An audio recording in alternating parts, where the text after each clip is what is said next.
सा वाहिगुरू जी की फतेह। सिख चैनल ते यह हफ्तावारी प्रोग्राम सिख विरासत वेखण वाले दर्शकों का स्वागत है। इस प्रोग्राम दे विच असी गुर इतिहास की गल करते हैं। उस इतिहास के उन्हां पन्नियां की गल असी स्टूडियो च करके फिर बाहर किसी गुरुद्वारा साहब विखे लाइव उन्होंने असी डिस्कस करते हैं, विचार करते हैं। निशाना यही है कि वह इतिहास जिहड़ा सतगुरुआं ने ते साडे बजुर्गां ने साडे वास्ते कायम कीता सी, उहनूं ध्यान दे विच रख के असीं अपने जीवन नूं खूबसूरत बनाउण वास्ते अगवाई लै सकीए ते अपने जीवन नूं खूबसूरत बनाउण दे रस्ते विच जिहड़ियां आ रहीआं रुकावटां उहनां नूं दूर करन दा जिहड़ा तरीके है वो असीं अपने इतिहास तो सिख लईए। हुण तक असीं 8 प्रोग्राम सिख विरासत दे कीते हैं। इन्हां 8 प्रोग्रामां दे विच धन गुरु नानक देव जी के प्रकाश समय तो लैके 1708 ईस्वी तक श्री गुरु गोबिंद सिंह महाराज जी के ज्योति जोत समाउण, गुरु खालसा पंथ ते गुरु ग्रंथ साहब जी नूं गुरगद्दी देण तक की गल कीती सी। अज दा जिहड़ा प्रोग्राम है ये उचेचे तौर ते असीं समुचे तौर ते इस 239 साल के समय नूं ध्यान च रख के अज दा प्रोग्राम करना है।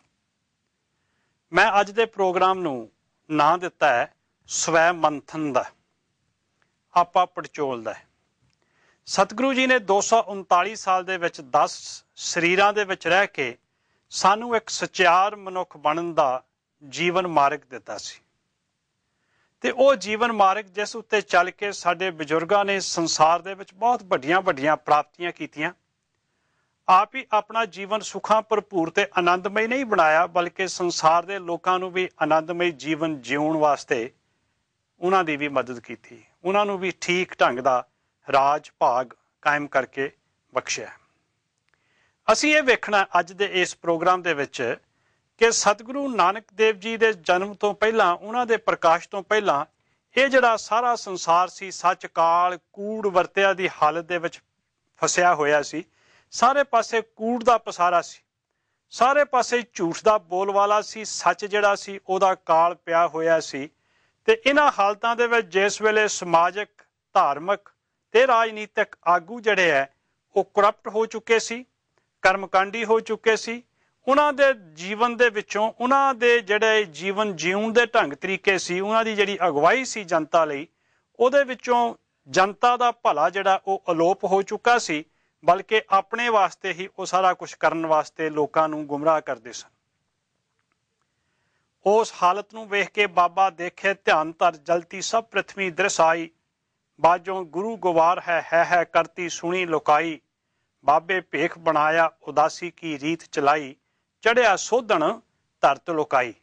ते उस हालत नूं वेख के गुरु नानक साहब सच्चे पातशाह ने जिस वेले ध्यान नाल ये गल वेखी, उन्हां नूं ये महसूस होया कि सारा संसार ही अज विकारां दी अग दे विच सड़ रहा है।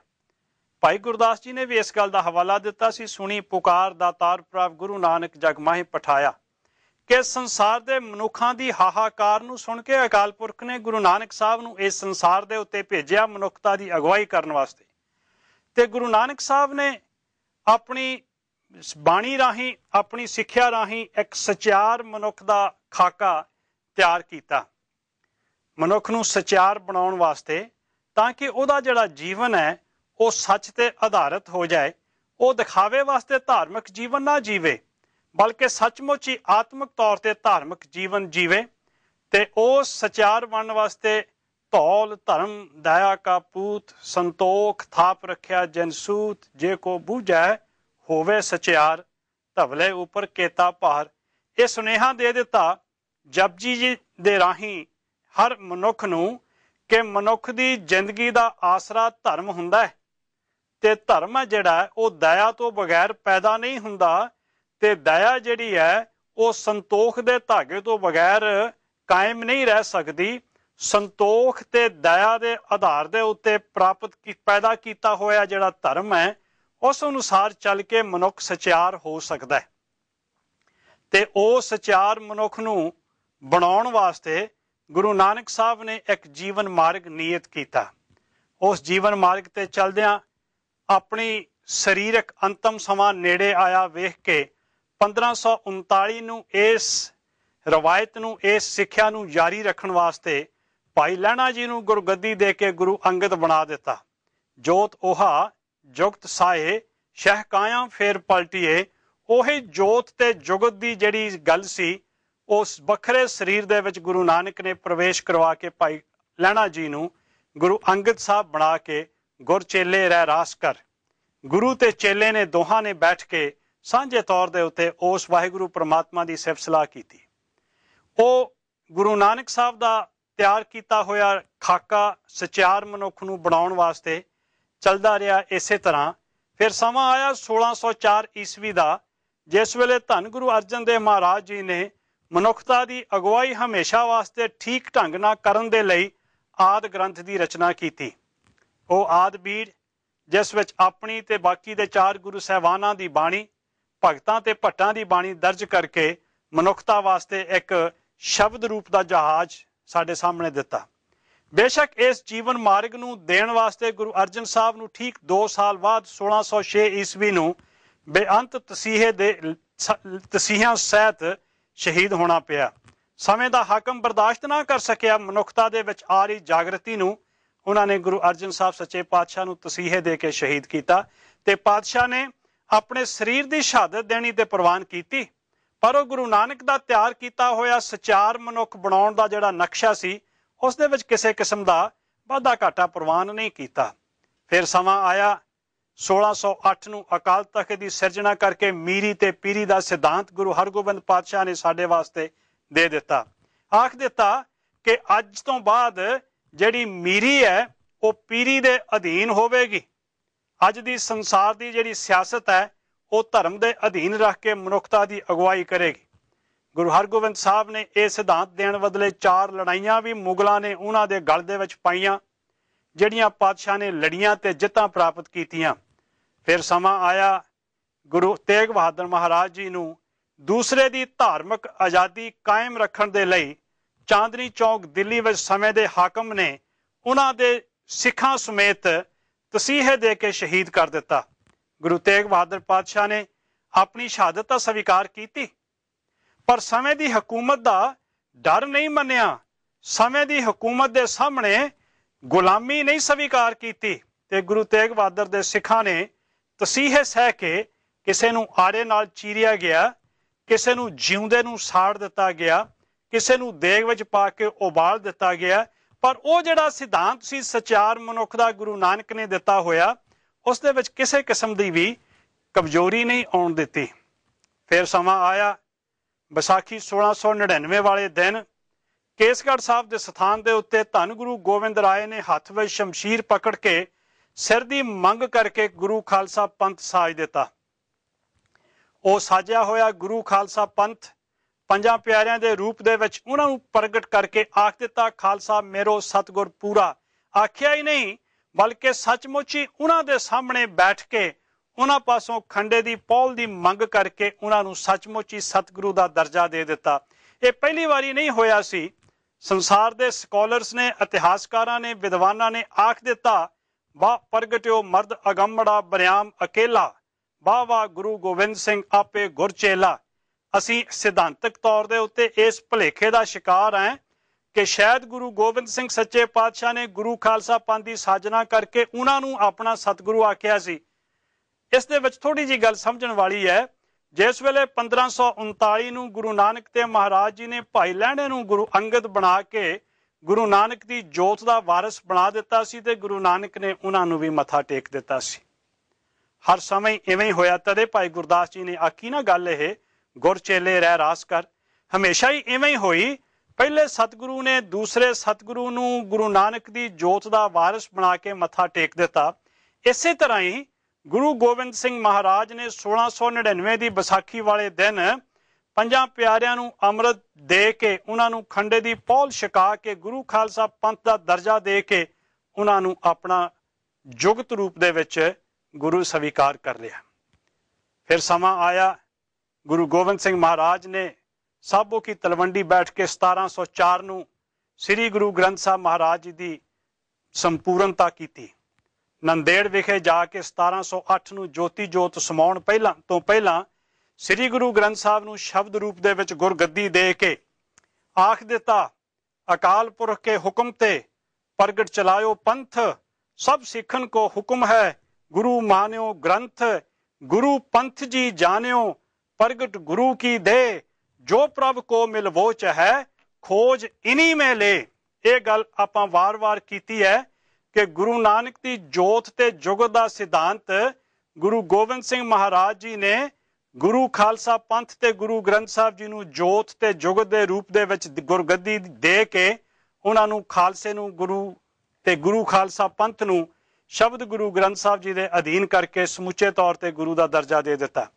ਅਸੀਂ ਇਹ ਵੇਖਣਾ ਹੈ ਕਿ ਸਤਿਗੁਰੂ ਨੇ ਸਾਡੇ ਸਾਹਮਣੇ ਇੱਕ ਜੀਵਨ ਮਾਰਗ ਮਨੁੱਖ ਦਾ ਦੇਣ ਵਾਸਤੇ ਅਥਾਹ ਕੁਰਬਾਨੀਆਂ ਦਿੱਤੀਆਂ। ਗੁਰੂ ਗ੍ਰੰਥ ਸਾਹਿਬ ਦੇ ਰੂਪ ਦੇ ਵਿੱਚ ਗੁਰੂ ਗ੍ਰੰਥ ਸਾਹਿਬ ਸੱਚੇ ਪਾਤਸ਼ਾਹ ਦੇ ਵਿੱਚ ਆਏ ਹੋਏ ਸ਼ਬਦ ਰਾਹੀਂ ਸਾਨੂੰ ਅਗਵਾਈ ਬਖਸ਼ ਦਿੱਤੀ। ਨਾਲ ਆਖ ਦਿੱਤਾ, ਜੇ 100 ਚੰਦਾ ਉਗਵੈ ਸੂਰਜ ਚੜ੍ਹੇ ਹਜ਼ਾਰ, ਏਤੇ ਚਾਨਣ ਹੁੰਦਿਆਂ ਗੁਰਵਿਨ ਘੋਰ ਅੰਧਾਰ। ਨਾਲ ਆਖ ਦਿੱਤਾ, ਬਲਿਹਾਰੀ ਗੁਰ ਆਪਣੇ ਦਿਉਹਾੜੀ ਸਦਵਾਰ, ਜਨ ਮਾਨਸ ਤੇ ਦੇਵਤੇ ਕੀਏ ਕਰਤ ਨਾ ਲਾਗੀ ਵਾਰ। ਉਹ ਸਤਿਗੁਰੂ ਜਿਸ ਨੇ ਸਧਾਰਨ ਮਨੁੱਖਾਂ ਦੇ ਅੰਦਰ ਦੈਵੀ ਗੁਣਾਂ ਦਾ ਪ੍ਰਕਾਸ਼ ਕਰਕੇ ਉਹਨਾਂ ਨੂੰ ਦੇਵਤਿਆਂ ਵਰਗੇ ਬਣਾ ਦਿੱਤਾ ਹੈ। ਗੁਰੂ ਸਾਹਿਬ ਨੇ ਆਖ ਦਿੱਤਾ, ਮੈਂ ਐਸੇ ਸਤਿਗੁਰੂ ਤੋਂ ਸਦਕੇ ਜਾਣਾ ਹੈ। ਇਹ ਜੀਵਨ ਮਾਰਗ ਸਾਡੇ ਵਾਸਤੇ ਸਤਿਗੁਰੂ ਨੇ ਦਿੱਤਾ ਸੀ। ਸਤਿਗੁਰੂ ਨੇ ਆਪਣੇ ਜੀਵਨ ਦੇ ਵਿੱਚ ਇਹ ਪੂਰਨੇ ਪਾ ਕੇ ਸਾਡੇ ਜੀਵਨ ਨੂੰ ਸੁਚੱਜਾ ਬਣਾਉਣ ਦੇ ਲਈ, ਸਚਿਆਰ ਬਣਾਉਣ ਦੇ ਲਈ, ਆਨੰਦਮਈ ਜੀਵਨ ਜਿਉਣ ਦੇ ਲਈ ਸਾਨੂੰ ਇਹ ਸਿੱਖਿਆ ਦੇ ਦਿੱਤੀ, ਜਿਸ ਜਲ ਨਿਧ ਕਾਰਨ ਤੁਮ ਜਗ ਆਏ, ਸੋ ਅੰਮ੍ਰਿਤ ਗੁਰ ਪਾਹੀ ਜੀਓ, ਛੋਡੋ ਬੇਸ ਭੇਖ ਚੁਤਰਾਈ, ਦੁਬਦਾ ਇਹ ਫਲ ਨਾਹੀ ਜੀਓ, ਮਨ ਰੇ ਥਿਰ ਰਹੋ ਮਤ ਕਤ ਜਾਈ ਜੀਓ।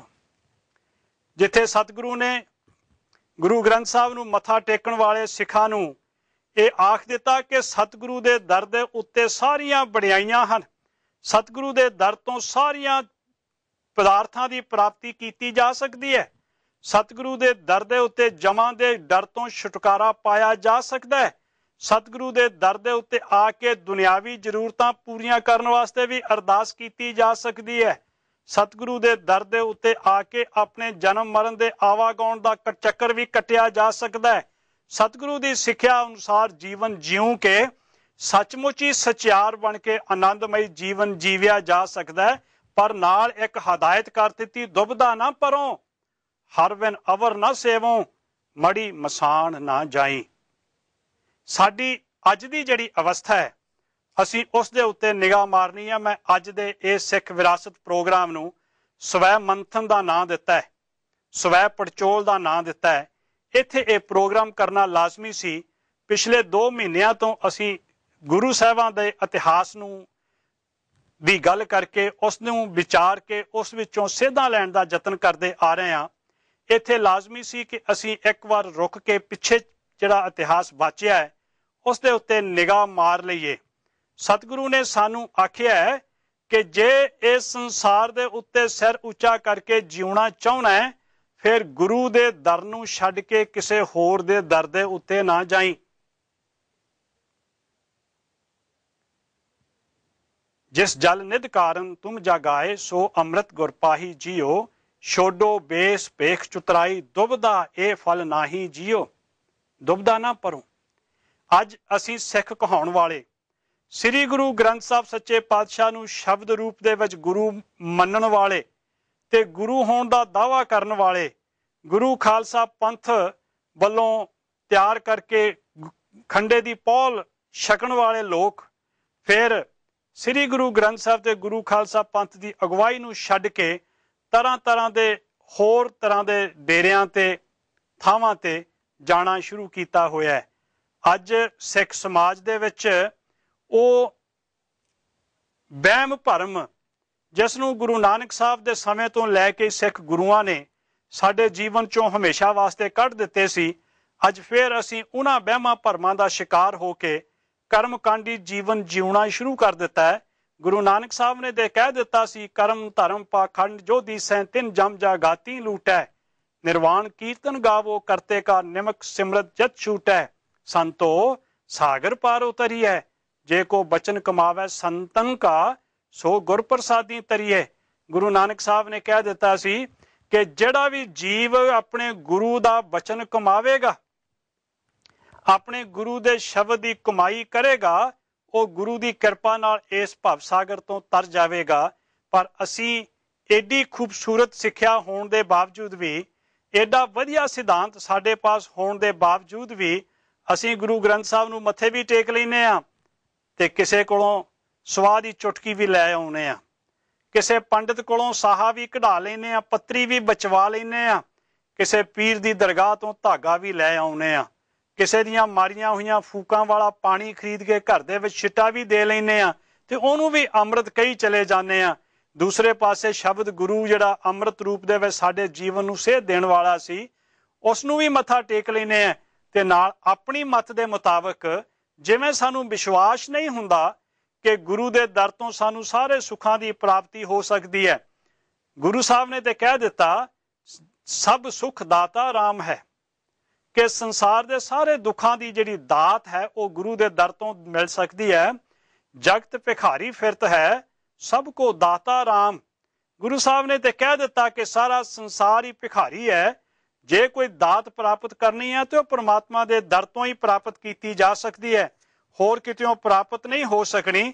ਉਸ ਦੇ ਬਾਵਜੂਦ ਵੀ ਸ਼ਾਇਦ ਸਾਨੂੰ ਆਪਣੇ ਗੁਰੂ ਦੇ ਬਚਨਾਂ ਦੇ ਉੱਤੇ ਵਿਸ਼ਵਾਸ ਨਹੀਂ ਰਿਹਾ, ਸ਼ਾਇਦ ਸਾਨੂੰ ਆਪਣੀ ਮੱਤ ਦੇ ਉੱਤੇ ਜ਼ਿਆਦਾ ਭਰੋਸਾ ਹੋਣਾ ਸ਼ੁਰੂ ਹੋ ਗਿਆ।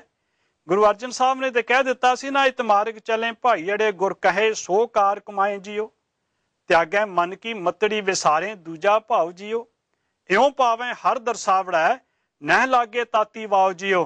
ਕਿ ਆਪਣੇ ਮਨ ਦੀ ਮਤ ਨੂੰ ਤਿਆਗ ਕੇ ਗੁਰੂ ਦੀ ਮਤ ਨੂੰ ਧਾਰਨ ਕਰਨ ਦੇ ਨਾਲ ਹੀ ਆਤਮਿਕ ਆਨੰਦ ਦੀ ਅਵਸਥਾ ਪ੍ਰਾਪਤ ਕੀਤੀ ਜਾ ਸਕਦੀ ਹੈ।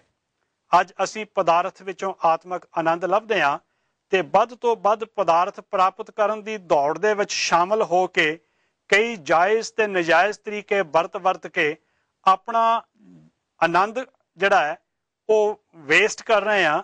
ਆਪਣੀ ਉਹ ਜੀਵਨ ਇਸ ਦੇਹੀ ਕੋ ਸਿਮਰੈ ਦੇਵ, ਸੋ ਦੇਹੀ ਭਜ ਹਰ ਕੀ ਸੇਵ। ਜਿਨ੍ਹਾਂ ਸਰੀਰਾਂ ਨੂੰ ਪ੍ਰਾਪਤ ਕਰਨ ਵਾਸਤੇ ਦੇਵਤੇ ਵੀ ਤਰਸਦੇ ਫਿਰਦੇ ਹੈ, ਜੇ ਸਰੀਰ ਦੇ ਵਿੱਚ ਸਾਡਾ ਜਨਮ ਹੋਣ ਤੋਂ ਬਾਅਦ ਜਿਨ੍ਹਾਂ ਸਰੀਰਾਂ ਰਾਹੀਂ ਉਸ ਵਾਹਿਗੁਰੂ ਪਰਮਾਤਮਾ ਨੂੰ ਚੇਤੇ ਰੱਖ ਕੇ ਮਨੁੱਖਤਾ ਦੀ ਸੇਵਾ ਕਰਕੇ ਆਪਣੇ ਆਪ ਨੂੰ ਸਚਿਆਰ ਬਣਾਉਣਾ ਸੀ, ਉਹ ਕੀਮਤੀ ਜਨਮ ਜਿਹੜਾ ਹੈ ਅਸੀਂ ਐਵੇਂ ਹੀ ਰੋਲੀ ਚਲੇ ਜਾਂਦੇ ਹਾਂ। ਅਸੀਂ ਅੱਜ ਇਹ ਵੇਖਣਾ ਹੈ ਕਿ ਗੁਰੂ ਸਾਹਿਬ ਨੇ ਆਪਣੇ ਜੀਵਨ ਦੇ ਵਿੱਚ ਸਾਨੂੰ ਕੀ ਅਗਵਾਈ ਦਿੱਤੀ ਹੈ ਤੇ ਉਸ ਅਗਵਾਈ ਦੇ ਵਿੱਚੋਂ ਸਾਨੂੰ ਪ੍ਰਾਪਤੀ ਕੀ ਪ੍ਰਾਪਤ ਹੋਣ ਦਾ ਵਾਅਦਾ ਬਚਨ ਗੁਰੂ ਨੇ ਸਾਡੇ ਨਾਲ ਕੀਤਾ ਹੈ ਤੇ ਕੀ ਕਾਰਨ ਹੋ ਗਿਆ ਹੈ ਕਿ ਸਤਿਗੁਰੂ ਜੀ ਦੇ ਬਚਨ ਵਾਰ-ਵਾਰ ਕਰਨ ਦੇ ਬਾਵਜੂਦ ਵੀ ਅਸੀਂ ਆਪਣੀ ਮਨ ਦੀ ਮਤ ਦੇ ਪਿੱਛੇ ਲੱਗ ਕੇ ਗੁਰੂ ਦਾ ਦਰ ਛੱਡ ਕੇ ਭੇਖੀਆਂ ਦੇ ਦਰ ਦੇ ਉੱਤੇ ਨੱਕ ਰਗੜਨੇ ਸ਼ੁਰੂ ਕਰ ਦਿੱਤੇ। ਸਤਿਗੁਰੂ ਨੇ ਆਖਿਆ ਸੀ, ਸਤਿਗੁਰੂ ਬਿਨਾਂ ਹੋਰ ਕੱਚੀ ਹੈ ਬਾਣੀ, ਬਾਣੀ ਤਾਂ ਕੱਚੀ ਸਤਿਗੁਰ ਬਾਝੋਂ ਹੋਰ ਕੱਚੀ ਬਾਣੀ, ਕਹਿੰਦੇ ਕੱਚੇ ਸੁਣਦੇ ਕੱਚੇ। ਅਸੀਂ ਸਤਿਗੁਰੂ ਦੀ ਬਾਣੀ ਨੂੰ ਛੱਡ ਕੇ ਹੋਰ ਕਈ ਕੁਛ ਕਰਨਾ ਸ਼ੁਰੂ ਕੀਤਾ ਹੋਇਆ। ਕਈ ਭੇਖੀਆਂ ਦੇ ਡੇਰਿਆਂ ਨੂੰ ਅਸੀਂ ਮੱਥੇ ਟੇਕਣੇ ਸ਼ੁਰੂ ਕੀਤੇ ਹੋਏ ਆ। ਸਤਿਗੁਰੂ ਦਾ ਦਰ ਛੱਡ ਕੇ ਅਸੀਂ ਆਸੇ ਪਾਸੇ ਵੱਲ ਭਟਕਣਾ ਵਾਲਾ ਜੀਵਨ ਜਿਉਣਾ ਸ਼ੁਰੂ ਕੀਤਾ ਹੋਇਆ। ਅੱਜ ਦਾ ਜਿਹੜਾ ਲਾਈਵ ਪ੍ਰੋਗਰਾਮ ਜਿੱਥੋਂ ਅਸੀਂ ਕਰਨਾ ਹੈ, ਜਿੱਥੇ ਸਿੱਖ ਚੈਨਲ ਦੀ ਟੀਮ ਪਹੁੰਚੀ ਹੈ, ਅੱਜ ਗੁਰਦੁਆਰਾ ਸ੍ਰੀ ਸਿੰਘ ਸਭਾ ਹਿਚਨ ਵਿਖੇ ਸਿੱਖ ਚੈਨਲ ਦੀ ਟੀਮ ਗਈ ਹੈ। ਉੱਥੇ ਪਤਵੰਤੇ ਸੱਜਣ ਜੁੜੇ ਬੈਠੇ ਹੈ, ਜਿਹੜੇ ਅੱਜ ਇਹ ਵਿਚਾਰ ਜਿਹੜੀ ਮੈਂ ਹੁਣ ਤੁਹਾਡੇ ਨਾਲ ਸਾਂਝੀ ਕੀਤੀ ਹੈ ਉਸ ਨੂੰ ਦੇਖ ਤੇ ਸੁਣ ਰਹੇ ਹੈ। ਉਹਨਾਂ ਦੇ ਕੋਲ ਅਸਾਂ ਨੇ ਜਾਣਾ ਹੈ, ਉਹਨਾਂ ਦੇ ਵਿਚਾਰਾਂ ਦੇ ਰਾਹੀਂ ਅਸੀਂ ਇਹਨਾਂ ਸਵਾਲਾਂ ਨੂੰ ਡਿਵੈਲਪ ਕਰਨਾ ਹੈ। ਉਹਨਾਂ ਵਾਸਤੇ ਜਿਹੜੇ ਮੈਂ ਸਵਾਲ ਮੋਟੇ ਤੌਰ ਤੇ ਨੋਟ ਕੀਤੇ ਹੈ ਕਿ ਇੰਨਾ ਚੰਗਾ ਜੀਵਨ ਫਲਸਫਾ, ਇੰਨੀ ਚੰਗੀ ਜੀਵਨ ਜਾਚ ਸਤਿਗੁਰੂ ਜੀ ਨੇ ਸਾਨੂੰ ਦਿੱਤੀ ਹੈ, ਉਸ ਦੇ ਬਾਵਜੂਦ ਵੀ ਅਸੀਂ ਗੁਰੂ ਦੇ ਦਰ ਨੂੰ ਛੱਡ ਕੇ ਆਸੇ ਪਾਸੇ ਆਸਰੇ ਕਿਉਂ ਲੱਭਦੇ ਫਿਰਦੇ ਹਾਂ।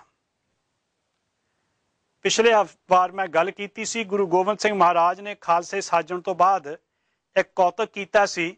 ਉਹਨਾਂ ਨੇ ਖੋਤੇ ਉੱਤੇ ਸ਼ੇਰ ਦੀ ਖੱਲ ਬੰਨ੍ਹ ਦਿੱਤੀ ਸੀ ਤੇ ਸਿੰਘਾਂ ਨੂੰ ਸਾਨੂੰ ਇਹ ਅਗਵਾਈ ਦਿੱਤੀ ਸੀ ਕਿ ਜਿਵੇਂ ਖੋਤੇ ਉੱਤੇ ਸ਼ੇਰ ਦੀ ਖੱਲ ਬੰਨ੍ਹ ਦੇਣ ਦੇ ਨਾਲ ਇਹ ਸ਼ੇਰ ਨਹੀਂ ਬਣ ਜਾਂਦਾ, ਇਹ ਖੋਤਾ ਹੀ ਰਹਿੰਦਾ ਹੈ, ਖੋਤਿਆਂ ਵਾਲੇ ਕੰਮ ਕਰਦਾ ਹੈ।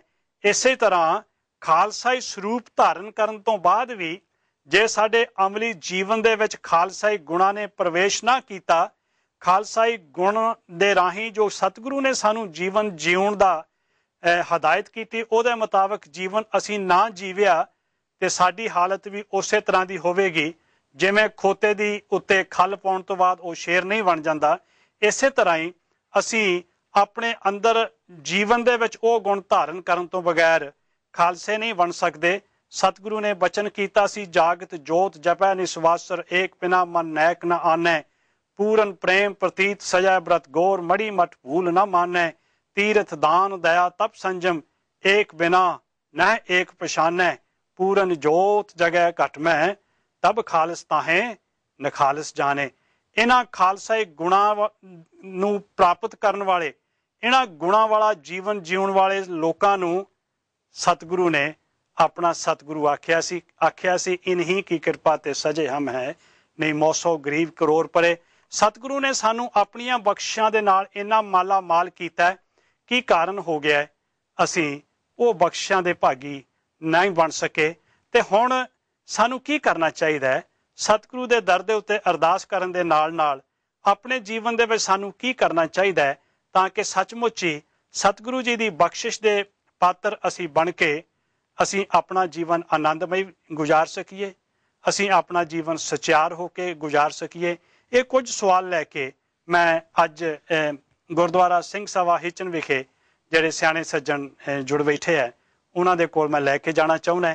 ਉਹਨਾਂ ਦੀ ਵਿਚਾਰ ਚਰਚਾ ਤੋਂ ਬਾਅਦ ਦੁਬਾਰਾ ਫਿਰ ਸਟੂਡੀਓ ਦੇ ਵਿੱਚ ਆਪਾਂ ਇਹਨੂੰ ਸਮ ਅਪ ਕਰਾਂਗੇ। ਆਓ ਚਲੀਏ ਆਪਾਂ ਗੁਰਦੁਆਰਾ ਸਿੰਘ ਸਭਾ ਹਿਚਨ।